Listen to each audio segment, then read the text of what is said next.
Bienvenue!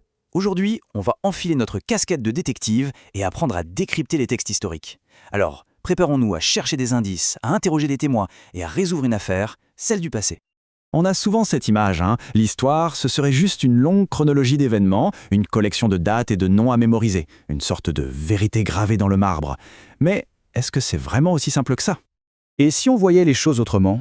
Si chaque texte historique était en fait un récit, une histoire racontée par quelqu'un? Et si ce quelqu'un avait un objectif bien précis, une intention? C'est là que notre enquête commence vraiment. Chaque texte devient une scène de crime potentiel, et notre mission, c'est de découvrir ce qui se cache derrière les mots.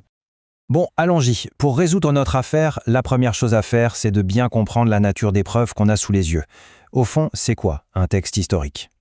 À la base, c'est assez direct. Un texte historique, c'est un discours qui raconte et analyse des événements qui se sont réellement produits. Il est ancré dans la réalité, avec des éléments qu'on peut vérifier, des gens, des lieux, des dates. C'est notre point de départ, le socle de notre enquête. Comme tout bon détective qui arrive sur les lieux, notre première étape, c'est d'identifier les éléments fondamentaux. En histoire, il y a 4 indices clés à repérer tout de suite pour saisir de quoi il s'agit. Voilà les piliers de n'importe quel récit historique. Les événements, c'est le quoi. Les dates, c'est le quand. Les personnes, c'est le qui. Et les lieux, évidemment, c'est le où.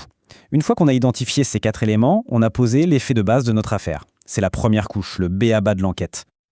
Ok, la scène est balisée. Maintenant, il est temps de passer à l'interrogatoire le plus important de tous, celui de l'auteur. Qui est cette personne qui nous raconte cette histoire? Sa perspective, sa crédibilité, tout ça c'est absolument crucial. En général, on peut distinguer 3 grands profils.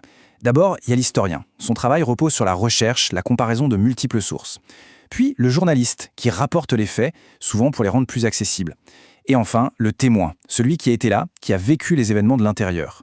Forcément, la nature du récit va complètement dépendre de qui tient la plume.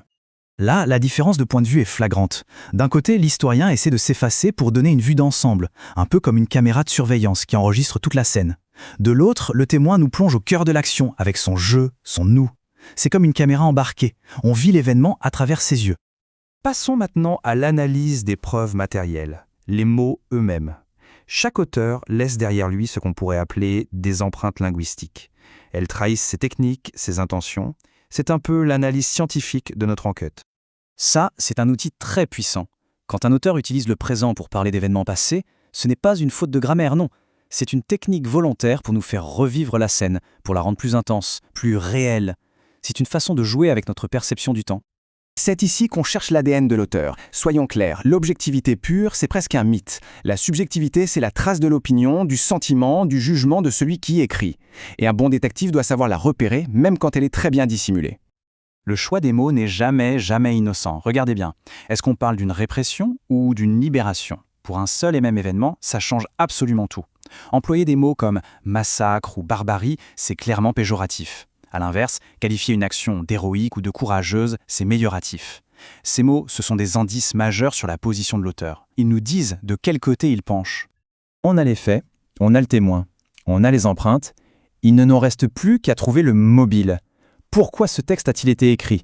Quel était le but final de l'auteur? C'est vraiment la clé pour boucler l'affaire. Un auteur peut avoir plusieurs objectifs. Parfois, il veut simplement informer, de la façon la plus neutre possible. D'autres fois, il cherche à commémorer, à rendre hommage, un peu comme dans un discours.